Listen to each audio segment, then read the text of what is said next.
আজকে কি দেশ ছাড়ছেন প্রধানমন্ত্রী কেপি শর্মা ওলি? এই প্রশ্ন সামনে আসছে কারণ মন্ত্রীদের আবাসনে হেলিকপ্টার দেখা গিয়েছে। আজ কি পদত্যাগ করবেন ওলি? চাপের কাছে নতি স্বীকার করবেন তিনি?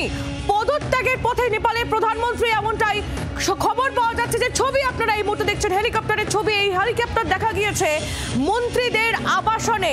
মন্ত্রীদের পদত্যাগের হিড়িক আমরা দেখতে পাচ্ছি। এর আগে আমরা দেখেছি স্বরাষ্ট্রমন্ত্রী গতকাল তিনি পদত্যাগ করেছেন এবং তারপরই প্রধানমন্ত্রীর পদত্যাগের দাবিতে ক্রমশ সুর চড়তে দেখা গিয়েছে নেপালে। আর এবার কি সেই চাপের কাছেই নতি স্বীকার করতে চলেছেন নেপালের প্রধানমন্ত্রী কেপি শর্মা ওলি?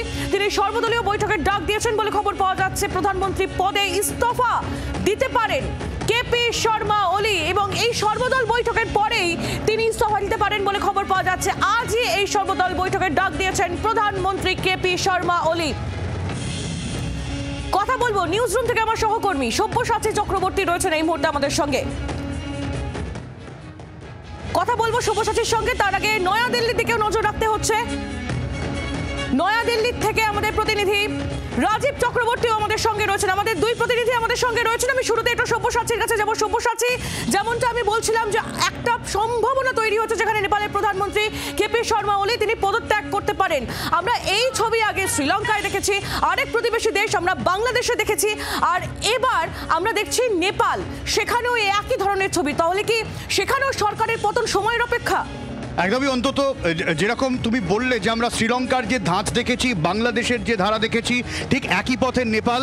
এবং যেরকম তুমি বলছিলে যে চপার ওড়াউড়ি করতে দেখা গেছে মন্ত্রীদের আবাসস্থলে, এবং একের পর এক যেভাবে নেতা মন্ত্রীদের বাড়ি ভাঙচুর হচ্ছে, আগুন জ্বলছে। কারণ নেপালের যে শাসক নেপালিস কংগ্রেস পার্টি রয়েছে, সে তার মূল কার্যালয়ে আগুন লাগিয়ে দেওয়া হয়েছে। কিছুক্ষণ আগে কৃষিমন্ত্রী পদত্যাগ করেছেন। একের পর এক আগেই দায় নিয়ে 19 জনের মৃত্যুর দায় নিয়ে যখন স্বরাষ্ট্রমন্ত্রী পদত্যাগ করলেন, তারপর মৃতের সংখ্যাটা আমরা দেখলাম 20 ছাড়িয়ে 23 পৌঁছে গিয়েছে। এটা বেসরকারি মাতে, এর বাইরে কতজনের মৃত্যু তার হিসেব এখনো পর্যন্ত পাওয়া যাচ্ছে না। এবং ঠিক একইভাবে তরুণ প্রজন্ম তারা রাস্তায় নেমেছেন, তারা প্রতিবাদ করছেন। আমরা জি 24 ঘন্টায় কালকেই বলেছিলাম বারবার, যেভাবে নেপালে ধারাবাহিকভাবে সরকার বিরোধী, গণতান্ত্রিক সরকার বিরোধী আন্দোলন হচ্ছে, তাতে কি শাসক কি বিরোধী সবার বিরুদ্ধেই ক্ষোভ।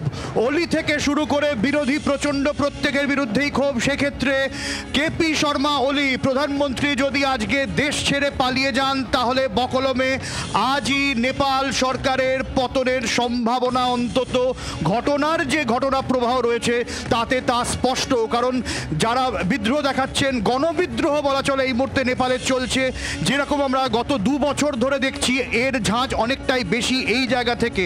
কারণ একেবারে তরুণ প্রজন্ম তারা রাস্তায় নেমেছেন, তার সঙ্গে বড়রা ছোটরা প্রত্যেকে রাস্তায় নেমে এই প্রতিবাদ শুরু করেছেন। এবং একের পর এক ভাঙচুর চলছে শাসক এবং বিরোধী রাজনৈতিক দলগুলোর কার্যালয়ে। সংসদের ছবি গতকাল আমরা দেখিয়েছি, আজকেও প্রধানমন্ত্রীর আবাসস্থলের দিকেও বিক্ষোভকারীরা তারা ছুটে যাচ্ছেন। একের পর এক জায়গায় কারফিউ জারি করা হয়েছে, কিন্তু সেই কারফিউ অগ্রাহ্য করে যারা বিক্ষোভকারী, যারা প্রতিবাদী, তারা রাস্তায় নেমেছেন। এবং নেপালের বিভিন্ন রাজনৈতিক শাসক নেতাদের বাড়িতে আগুন লাগানো হচ্ছে, ভাঙচুর চালানো হচ্ছে। সেক্ষেত্রে যদি এই খবর পাওয়া যায় কেপি শর্মা ওলি দেশ ছেড়ে পালিয়ে যান, তাহলে আজকে নেপাল সরকারের পতন অন্তত টেকনিক্যালি সেটা বলা যায় সময়ের অপেক্ষা, অন্তত রাজনৈতিক বিশ্লেষকরা সেটাই বলছেন। আহেলি, একেবারে সব্যসাচী, তুমি আমাদের সঙ্গে থাকো। আমাদের অপর প্রতিনিধি রাজীব চক্রবর্তী নয়াদিল্লি থেকে রয়েছেন আমাদের সঙ্গে। সরাসরি রাজীবের কাছে চলে যাব। রাজীব, যে পরিস্থিতি এই মুহূর্তে আমাদের প্রতিবেশী দেশ নেপালে তৈরি হয়েছে, একেবারে আমাদের মানে কাছের দেশ, একটি একদম আমাদের প্রতিবেশী, নিকট প্রতিবেশী, সেই দেশের এই পরিস্থিতি, যেখানে সরকার টলমল পরিস্থিতি, তার মধ্যে ভারতের কি অবস্থান, সেটা এখনো পর্যন্ত কোনো নির্দেশিকা কি জারি করা হয়েছে যে এক্ষেত্রে একেবারে প্রতিবেশী দেশের এই পরিস্থিতিতে ভারত কি অবস্থান নেবে?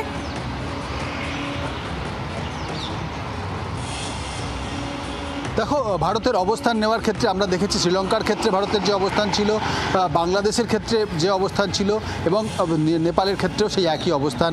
যেহেতু তুমি যেমনটা বললে নিকট প্রতিবেশী এবং ঘনিষ্ঠ প্রতিবেশী, সেই প্রতিবেশী দেশে এরকম অশান্তি হচ্ছে, সবার আগে সেখানে যারা ভারতীয়রা রয়েছেন, যারা বসবাস করছেন, তাদের জন্য একটি বিধিনিষেধ, একটি সতর্কবার্তা, তাদের সাবধানে থাকার বার্তা বিদেশ মন্ত্রক ইতিমধ্যেই কিন্তু প্রকাশ করে দিয়েছে।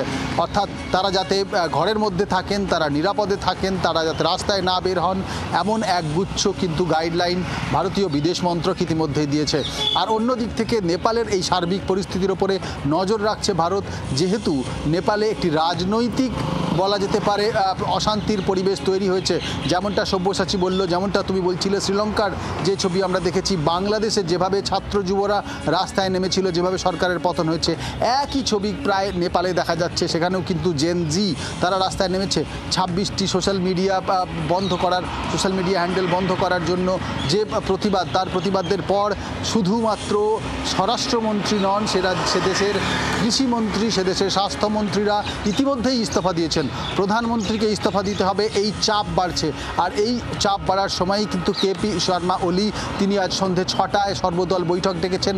এবং শুধু তাই নয়, ইতিমধ্যেই কেপি শর্মা ওলি তিনি জানিয়ে দিয়েছেন তিনি দুবাই যেতে চান স্বাস্থ্যের কারণে।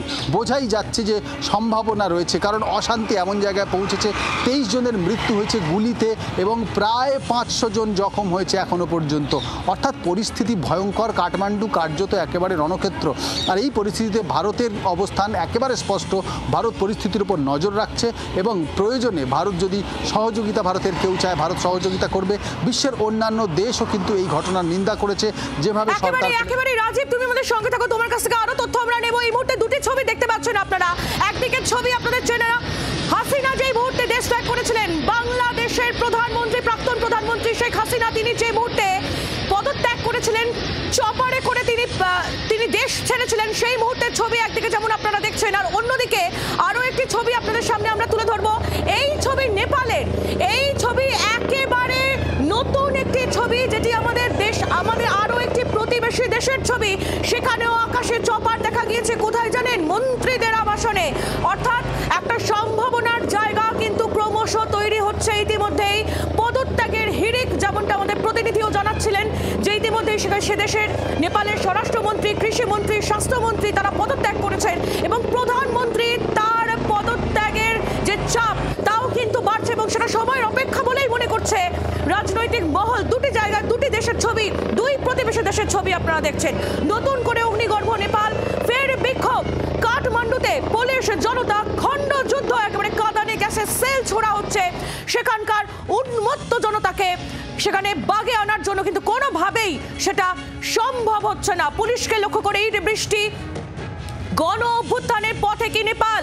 নেপালের সঙ্গে আগামী দিনে কি সমীকরণ হবে ভারতের, সেটা যেমন একদিকে চিন্তার। এই প্রশ্নগুলো যখন ঘোরাফেরা করছে, তারই মধ্যে 300 জনের বেশি আহত হয়েছে হাসপাতালে, তারা চিকিৎসাধীন এবং মৃত্যু হয়েছে 23 জনের এখনো পর্যন্ত পাওয়া যে তথ্য অনুযায়ী। আরো কথা বলবো আমরা সব্যসাচী চক্রবর্তীর সঙ্গে, আরো বিস্তারিত তথ্য আমরা নিয়ে নেবো। সব্যসাচী, এই যে ছবি আমরা দেখছি তা কিন্তু অত্যন্ত উদ্বেগের। যে ছাই চাপা আগুন এতদিন চাপা রেখেছিল নেপালের বাসিন্দারা, তারা কিন্তু এই 26টি সোশ্যাল মিডিয়ার সাইট বন্ধ করে দেওয়ার প্রতিবাদে যে আগুন উস্কে গেল, তা কিন্তু ওই 26টি সাইট আবার চালু করার পরও আর চাপা দেওয়া যাচ্ছে না। না, তার সম্ভব নয়, কারণ মৃতের সংখ্যা লাফিয়ে লাফিয়ে বেড়েছে। যারা তরুণ প্রজন্ম তাদের বুকে গুলি করেছে ওলি সরকার। এই মুহূর্তে দুটো বড় খবর। এক, এই যে চপার তুমি দেখছো, এই চপারে সম্ভবত প্রধানমন্ত্রী পালিয়ে গিয়েও থাকতে পারেন। এই জল্পনা এই কারণে, কারণ প্রধানমন্ত্রীর বাড়িতে ভাঙচুরের খবর পাওয়া যাচ্ছে, আগুনের খবর পাওয়া যাচ্ছে। একই সঙ্গে দেশের বিরোধী নেতা যিনি পুষ্পকমল দহল ওরফে প্রচণ্ড, যিনি প্রাক্তন দেশের প্রধানমন্ত্রীও বটে, এখন বিরোধী নেতা, তার বাড়িতেও ভাঙচুর। এবং যে ছবি আমরা দেখিয়েছি গাড়ি ভাঙচুর, সেটা প্রচণ্ডের ঠিক বাড়ির সামনের ছবি আমরা দেখিয়েছি। অর্থাৎ শাসক বিরোধী কারুর রেহাই নেই। নেপাল চাইছে গণতান্ত্রিকভাবে নির্বাচিত যে সরকার, বারবার সরকার বদল হয়েছে এবং বারবার একের পর এক দুর্নীতির অভিযোগ উঠেছে, সেই জায়গায় দাঁড়িয়ে রাজাকে ফিরিয়ে আনা হোক, জ্ঞানেন্দ্রকে ফিরে আনা হোক, যে দাবিতে গত কয়েক বছর ধরে নেপাল রীতিমতো ফুটছিল। তরুণ প্রজন্ম সেই বিক্ষোভ প্রতিবাদের ব্যাটন যখন তারা হাতে নিল, আজ এই পরিণাম নেপালের। যেরকম শ্রীলঙ্কা দেখেছি, যেরকম বাংলাদেশ দেখেছি, একইভাবে নেপাল। সেখানে প্রধানমন্ত্রী দেশ ছেড়ে পালিয়েছেন কিনা তা নিয়ে জল্পনা জোরদার হচ্ছে এই কারণে, কারণ তার বাড়িতেও হামলা হয়েছে এবং এই হেলিকপ্টার চোখে পড়েছে। এখন ওলি গেলেন কোথায়, আছেন কিনা সেই তথ্যের দিকে আমাদের নজর রাখতে হবে, কারণ প্রধানমন্ত্রী ওলি এখনো পর্যন্ত তার যে ধারাবাহিকতা, চীনি ভারতের থেকে চীন ঘনিষ্ঠ, দিল্লি কি সেফ প্যাসেজ দেবে কি না, কোথায় তিনি যেতে থাকতে পারেন, সমস্ত বিষয়ে নজর থাকবে। আহেলি, একেবারে সবুজ, তুমি আমাদের সঙ্গে থাকো। আর অগ্নিগর্ভ নেপাল আর এই বিক্ষোভ কাঠমান্ডুতে দেখা যাচ্ছে, বিভিন্ন জায়গায় নেপালের বিভিন্ন জায়গায় পুলিশের সঙ্গে উন্মত্ত জনতার খণ্ডযুদ্ধ। ভারত নেপাল সীমান্তের ছবিটা কি জানবো, আমাদের প্রতিনিধি নারায়ণ সিংহ রায় সরাসরি আমাদের সঙ্গে রয়েছেন। নারায়ণ, ভারত নেপাল সীমান্তে কি তৎপরতা দেখতে পাচ্ছ? সকাল থেকে তুমি সেখানে রয়েছো।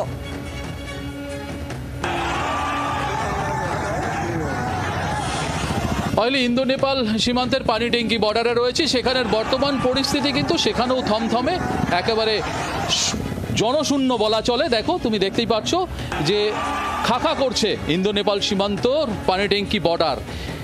এখানেই বাড়তি নিরাপত্তাও দেওয়া হয়েছে, রয়েছে যেমন সীমা সুরক্ষা বল, তারা ডগ স্কোয়াড দিয়ে বিভিন্ন গাড়ি চেক করছে। তার পাশাপাশি আমি তুহিনকে বলবো একটু পেছনে দেখাতে, রাজ্য পুলিশও মোতায়েন রয়েছে। তারা প্রত্যেকটা নেপালের যে ছোট গাড়ি, যেই গাড়ি যাতায়াত করছে নেপালের দিকে যাচ্ছে, সেইগুলোকে পুরোপুরিভাবে চেক করে তারপরেই নেপালে পাড়ি দেওয়া হচ্ছে। এর পাশাপাশি বলে রাখি, বহু পণ্যবাহী গাড়ি দাঁড়িয়ে রয়েছে, আমি তুহিনকে বলবো সেটাও দেখাতে। গতকাল রাত থেকেই এখানে কিন্তু বহু পণ্যবাহী, অর্থাৎ তারা ভারতের থেকে নেপালে পাড়ি দেবে। যেহেতু নেপালের পরিস্থিতি সময়ের সাথে সাথে আরও উত্তপ্ত হচ্ছে বলে এখানে সমস্ত পণ্যবাহী গাড়ি দাঁড়িয়ে রয়েছে। এর পাশাপাশি বলে রাখি, এই মুহূর্তে নেপালের পরিস্থিতি গুরুতর, কারণ তোমাকে বলবো কাকরভিটা, অর্থাৎ সকালবেলা যেই কাকরভিটায় আমরা সকালবেলা কাকরভিটার চিত্র দেখিয়েছিলাম, সেখানে পরিস্থিতি থমথমে থাকলেও কিছুটা হলেও স্বাভাবিক ছিল, দোকানপাট বন্ধ ছিল, যানবাহন চলাচল করছিল না। কিন্তু এই মুহূর্তে কাকরভিটার অবস্থাও কিন্তু থমথমে, কারণ সেখানে দোকানপাট জ্বালিয়ে দিয়েছে বলে শোনা গেছে। তার পাশাপাশি সেখানেকার মানুষ বাইরে বেরোচ্ছে না, দোকানপাট ভাঙচুর করা হয়েছে, টায়ার জ্বালিয়ে বিক্ষোভ চলছে, মিছিল চলছে, সবটাই কিন্তু চলছে। যদিও নতুন করে আবার এই সমস্ত এলাকাতেও কিন্তু নামানো হয়েছে সেনা, জারি করা হয়েছে কারফিউ। কালকে আমরা যেমন দেখেছিলাম, 7টি শহরে, নেপালের মূল 7টি শহরে অগ্নিগর্ভ হয়ে উঠেছিল, যার ফলস্বরূপ 19 জন আন্দোলনকারী পুলিশের গুলিতে মৃত্যু হয়েছে বলে জানা গেছে। আজ কিন্তু সংখ্যাটা 23 এবং সেটা আরও বাড়তে বলেই জানা গেছে। ইতিমধ্যেই নেপাল সরকারের থেকে বলা হয়েছে বহু যারা আহত তাদের চিকিৎসা চলছে এবং বহু মানুষ এখনও আহত রয়েছে। এবং আজকের যা বর্তমান পরিস্থিতি, গতকালকের থেকে কিন্তু আজকের পরিস্থিতি আরও ভয়ানক পরিস্থিতি নিচ্ছে বলা চলে। এবং এর পাশাপাশি বলে রাখি, ভারতীয় যে মৈত্রী বন্ধনের একটি গাড়ি এনবিএসটিসি থেকে চালানো হয়, শিলিগুড়ি থেকে নেপাল পাড়ি দেয় প্রত্যেক দিন, তাও কিন্তু আজ থেকে বন্ধ করে দেওয়া হলো। কারণ নেপালের যে বর্তমান পরিস্থিতি, সেই পরিস্থিতির উপর নজর রেখে বাড়তি যাতে কোনো অশান্তি নতুন করে সৃষ্টি না হয়, ভারতীয় গাড়ি গেলে সেখানে যদি জ্বালিয়ে দেয়, সেই সমস্ত দিকটা নজর রেখেই কিন্তু সেই গাড়ি চলাচলও বন্ধ করে দেওয়া হয়েছে। এর পাশাপাশি বলে রাখি, নেপাল থেকে আগত পর্যটকদের বক্তব্য, এই মুহূর্তে পরিস্থিতি থমথমে, যত সময় যাচ্ছে তার সাথে সাথে নেপালের পরিস্থিতি কিন্তু আরও ভয়ানক হচ্ছে। বাংলার আওয়াজ, বাঙালির আবেগ, জি 24 ঘন্টা।